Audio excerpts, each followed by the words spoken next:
ناظرین، ہم یہاں علامہ اقبال کے ایک مضمون بچوں کی تعلیم و تربیت جو کہ 1902 میں شائع ہوا تھا اس کو پیش کر رہے ہیں، جو کہ بچوں کی تعلیم و تربیت کے متعلق ایک فکر انگیز مضمون کی حیثیت رکھتا ہے۔ آپ میں سے جو والدین بچوں کی تربیت کے لیے آرزومند ہوں ان کے لیے یہ مضمون ایک بنیادی عامل کی حیثیت رکھتا ہے، جو بچوں کے تمام تر ذہنی اور جسمانی تقاضوں کو ملحوظ رکھتے ہوئے ان کی ذہنی اور جسمانی تربیت کے لیے ایک بنیادی محرک کی حیثیت رکھتا ہے۔ تو آپ اس ویڈیو کو دیکھیے، اس میں ہم ان کے اس مضمون کو پیش کریں گے، ہمارے ساتھ رہیے۔ یہ اس ویڈیو کا پہلا حصہ ہے، آنے والے حصوں میں ہم اس مضمون کے مزید گوشوں کو واضح کریں گے۔ ویڈیو کے آخر میں ہمیں اپنی رائے کے متعلق ضرور آگاہ کیجیے۔ آئیے شروع کرتے ہیں۔ میرا نام ہے عاطف ایوب اور آپ دیکھ رہے ہیں شعور فردا۔ پڑھے ہوئے شاگردوں کو پڑھانا ایک آسان کام ہے، مگر انجان بچوں کی تعلیم ایک ایسا دشوار امر ہے کہ ہمارے ملک کے معلم اس کی دقتوں سے ابھی پورے طور پر آشنا نہیں ہیں۔ ہمارا پرانا طریقہ تعلیم چونکہ بچوں کے عقلی تقاضوں کے مدارج نمو کو ملحوظ نہیں رکھتا، اس واسطے اس کا نتیجہ ان کے حق میں نہایت مضر ثابت ہوتا ہے۔ ان کے قواعد ذہنیاں برباد ہو جاتے ہیں اور ان کے چہروں پر ذکاوت کی وہ چمک نظر نہیں آتی جو اس بے فکری کی زندگی کے ساتھ مختص ہے۔ بڑی عمر میں یہ تعلیمی نقص اور بھی وضاحت سے دکھائی دیتا ہے۔ روزمرہ کے معاملات کا سمجھنا اور ان کی پیچیدگیوں کو سلجھانا، جو ایک عملی طبیعت کے آدمی کے لیے نہایت ضروری اوصاف ہیں، ان میں سرے سے پیدا ہی نہیں ہوتے۔ ان کی زندگی ناکامیوں کا ایک افسوسناک سلسلہ ہوتی ہے اور سوسائٹی کے لیے ان کا وجود محض معطل ہو جاتا ہے۔ سچ پوچھئے تو تمام قومی عروج کی جڑ بچوں کی تعلیم ہے۔ اگر طریقے تعلیم علمی اصولوں پر مبنی ہو تو تھوڑے ہی عرصے میں تمام تمدنی شکایات کافور ہو جائیں اور دنیوی زندگی ایک ایسا دل فریب نظارہ معلوم ہو کہ اس کے ظاہری حسن کو متون کرنے والے فلسفی بھی اس کی خوبیوں کے شناخواں بن جائیں۔ انسان کا سب سے پہلا فرض یہ ہے کہ دنیا کے لیے اس کا وجود زینت کا باعث ہو، اور جیسا کہ ایک یونانی شاعر کہتا ہے، اس کے ہر فعل میں ایک قسم کی روشنی ہو جس کی کرنیں اوروں پر پڑ کے ان کو دیانت داری اور صلح کاری کے ساتھ زندگی بسر کرنے کا سبق دیں۔ اس کی ہمدردی کا دائرہ دن بدن وسیع ہونا چاہیے تاکہ اس کے قلب میں وہ وسعت پیدا ہو جو روح کے آئینے سے تعصبات اور توہمات کے زنگ کو دور کر کے اسے مجلہ و مصفہ کر دیتی ہے۔ صدہا انسان ایسے ہیں جو دنیا میں زندگی بسر کرتے ہیں مگر اپنے اخلاقی تعلقات سے محض جاہل ہوتے ہیں۔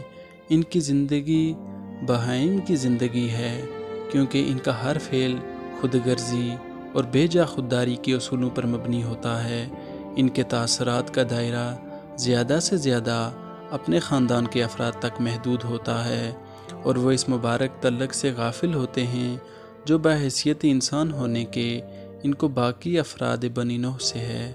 حقیقی انسانیت یہ ہے کہ انسان کو اپنے فرائض سے پوری آگاہی ہو اور وہ اپنے آپ کو اس عظیم الشان درخت کی ایک شاخ محسوس کرے جس کی جڑ تو زمین میں ہے مگر اس کی شاخیں آسمان کے دامن کو چھوتی ہیں۔ اس قسم کا کامل انسان بننے کے لیے یہ ضروری ہے کہ ہر انسانی بچے کی تربیت میں یہ غرض ملحوظ رکھی جائے، کیونکہ یہ کمال اخلاقی تعلیم و تربیت ہی کی وساطت سے حاصل ہو سکتا ہے۔ جو لوگ بچوں کی تعلیم و تربیت کے صحیح اور علمی اصول کو مد نظر نہیں رکھتے، وہ اپنی نادانی سے سوسائٹی کے حقوق پر ایک ظالمانہ دست درازی کرتے ہیں، جس کا نتیجہ تمام افراد سوسائٹی کے لیے انتہا درجہ کا مضر ہوتا ہے۔ اس مضمون کی تحریر سے ہماری یہ غرض ہے کہ علمی اصولوں کی روح سے بچوں کا مطالعہ کر کے یہ معلوم کریں کہ بچوں میں کون کون سے قوا کا ظہور پہلے ہوتا ہے اور ان کی تعلیم و تربیت کس طرح ہونی چاہیے۔ ہم ایک ایسا طریق پیش کرنا چاہتے ہیں جو محض خیالی ہی نہیں ہے بلکہ ایک قابل عمل طریق ہے، جس سے بچوں کی تعلیم کے لیے ایسے آسان اور صریح اصول ہاتھ آ جاتے ہیں جن کو معمولی سمجھ کا آدمی بھی سمجھ سکتا ہے اور ان کے نتائج سے مستفید ہو سکتا ہے۔ ہم امید کرتے ہیں کہ ناظرین اس سے فائدہ اٹھائیں گے اور اپنے بچوں کی ابتدائی تعلیم میں ان اصولوں کو ملحوظ رکھیں گے۔ سب سے پہلے یہ دیکھنا ضروری ہے کہ وہ کون سے امور ہیں جو عالم طفلی کے ساتھ مختص ہیں، تاکہ بچوں کی تعلیم و تربیت میں ان کو ملحوظ رکھا جائے اور ان سے باحسن وجوہ فائدہ اٹھانے کی کوشش کی جائے۔ نمبر 1، اس ضمن میں پہلی بات جو ہر مطالعہ کرنے والے کو صاف دکھائی دیتی ہے یہ ہے کہ بچوں میں ایک قسم کی اضطراری حرکت کا میلان ہوتا ہے جو نہ صرف انسان کے ساتھ ہی خاص ہے بلکہ ہر حیوان میں پائی جاتی ہے۔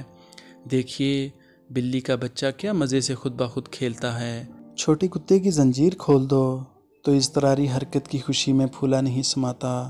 بین صاحب جو 19ویں صدی کے مشہور حکماء میں سے ہیں، اس اضطراری جوش کو بچے کے نشو و نما کے لیے بڑا ضروری جزو خیال کرتے ہیں، کیونکہ اس حالت اضطرار میں اس کے اعضائے حرکت میں آنے کے لیے کسی بیرونی محرک کے محتاج نہیں ہوتے۔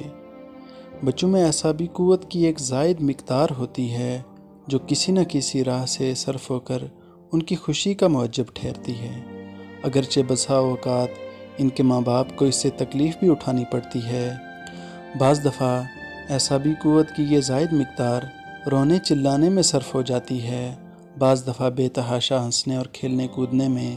بس جو لوگ بچوں کے رونے سے تنگ آتے ہیں ان کو یاد رہے کہ یہ بھی ان کے جسمانی اور روحانی نمو کے لیے ایک ضروری جزو ہے۔ اس کے علاوہ اس قوت کے صرف ہونے کی اور بھی راہیں ہیں، من جملہ ان کے ایک یہ ہے کہ بچے کے حواس خود بخود حرکت میں آتے ہیں، جس کی وجہ سے اسے خارجی اشیاء کا رفتہ رفتہ علم حاصل ہوتا جاتا ہے۔ حقیقت یہ ہے کہ بچہ ایک متعلم ہستی نہیں بلکہ سراپا ایک متحرک ہستی ہے، جس کی ہر طفلانہ حرکت سے کوئی نہ کوئی تعلیمی فائدہ اٹھانا چاہیے، مثلاً اینٹوں کے گھر بنانا، لڑی میں من کے پرونا، گانا گانا وغیرہ۔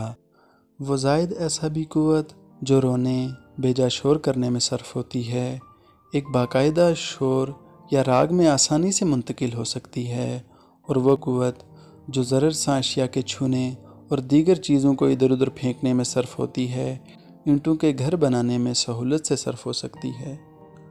بچوں کا ایک اور خاصہ یہ ہے کہ اس عمر میں کسی شے پر مسلسل توجہ نہیں ہو سکتی، جس طرح اس کے جسمانی قوا کو ایک جگہ قرار نہیں ہو سکتا، اسی طرح اس کے قوائے عقلیہ بھی، یعنی اس کے عقلی تقاضے بھی، اس کی عقلی قوتیں بھی ایک نقطہ پر عرصہ کے لیے قرار پذیر نہیں رہ سکتے۔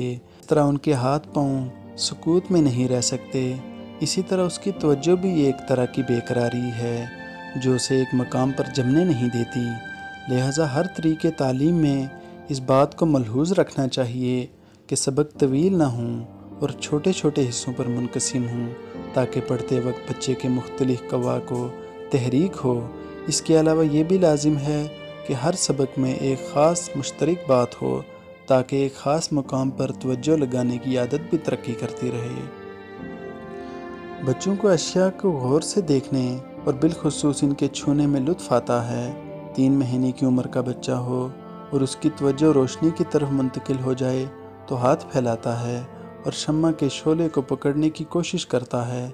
نظر کے فعل سے اس کی تسلی نہیں ہوتی، اس سے لامسا سے بھی مدد طلب کرتا ہے کیونکہ اسے قدرتاً اشیاء خارجی کے چھونے میں مزہ آتا ہے۔ یہ بات تو ہر شخص کے تجربہ میں آئی ہوگی کہ جب بچے کی نظر دیوار کی کسی تصویر پر جا پڑے تو بے اختیار چلانے لگتا ہے اور چاہتا ہے کہ تصویر اتار کر اس کے ہاتھوں میں دے دی جائے۔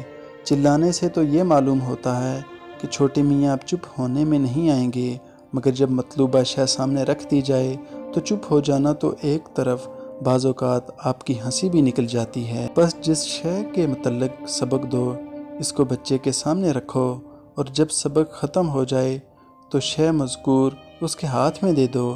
مشاہدہ سے اس سے بصر کی تربیت ہوتی ہے، چھونے سے قوت لمس ترقی پذیر ہوتی ہے، گفتگو اور راگ وغیرہ سے قوت سامعہ ترقی کرتی ہے۔ اس طرح لمس اور بصر کے متحدہ استعمال سے بچے کو صورت شے کا ادراک ہوتا جائے گا۔ تو ناظرین، یہاں پر ہم نے اقبال کے ایک مضمون بچوں کی تعلیم و تربیت کے متعلق ان کو یہاں پر اس پر گفتگو کی۔ مجھے امید ہے کہ آپ کو اقبال کا یہ مضمون بہت متاثر کن اور بہت مددگار ثابت ہوا ہوگا، جس میں بچوں کی تعلیم و تربیت، ان کے ذہنی تقاضوں اور ان کے تمام تر وجودی تقاضوں کا علم حاصل ہوا ہوگا، تو مجھے امید ہے آپ ان کو اپنی زندگی میں، اپنے بچوں کی تعلیم و تربیت میں ضرور لاہے عمل اور ان کے بروئے کار لائیں گے۔ انشاءاللہ اس کے دوسرے حصے میں ہم اقبال کی اس مضمون کے مزید تر گوشوں کو واضح کریں گے کہ اقبال بچوں کی تعلیم و تربیت کے متعلق مزید کیا نقطہ نظر رکھتے ہیں۔ ہمارے ساتھ جڑے رہیے، ہمارے اس ویڈیو کو اپنے دوستوں اور باقی احباب کے ساتھ شیئر کیجیے۔ انشاءاللہ ایک نئی ویڈیو کے ساتھ آپ کے ساتھ حاضر ہوں گے، تب تک کے لیے اللہ نگہبان۔